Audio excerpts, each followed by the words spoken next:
lebar, ada bakmi kecil. Gue cobain yang bakmi lebarnya dulu ya. Terus ini gue pakein atasannya yang babi kecap. Terus ini dapat pangsit free loh. Oke, langsung kita cobain ya.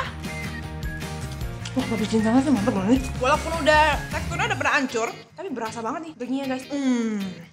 Rasa asinnya udah pas. Terus ada yang lucu nih di bakmi ini, kayak ada yang kuning-kuning ini, bikin tambah wangi. Tadi di instruksinya masaknya 30 menit. 30 menit. Tapi gue nggak bener-bener ngikutin karena menurut gue kayak masih keras gitu loh. Ternyata gue tambahin sekitar 20 detik, jadi total 50 detik.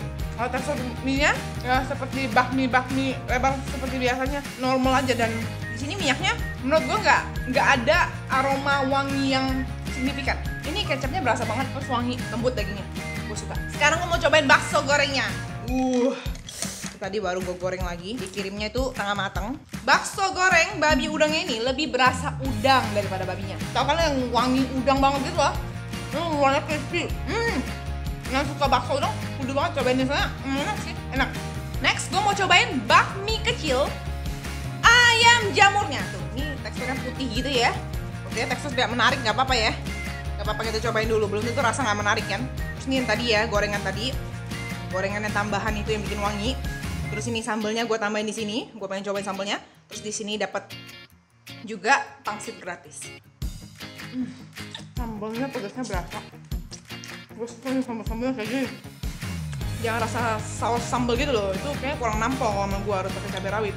Perjalanannya pas sih, enak banget sih. Gue ngerasa gue lebih demen yang ini daripada yang tadi. Karena kayaknya wangi tepungnya lebih gak berasa kalau yang di sini. Kalau yang tadi kayak lebih berasa wangi tepungnya gitu. Mungkin karena dia bakmi lebar ya. Rasa dari bumbu minyaknya sama ya. Cuma karena dia bakminya gue lebih demen yang ini, lebih enak guys rasanya. Mungkin juga karena gue pakai sambal dari sendiri, rasanya makin keluar lagi. Daging ayamnya ini kayak daging ayam cincang gitu. Tidak semedok yang babi kecap tadi. Dia lebih tawar rasanya, lebih kayak ya asin aja gitu. Jadi menurut gue overall yang enak itu bakmi kecil dipakein babi kecap. Terus jangan lupa pesen bakso gorengnya juga guys. Jangan lupa like dan subscribe. Sampai jumpa guys di kulon berikutnya ya.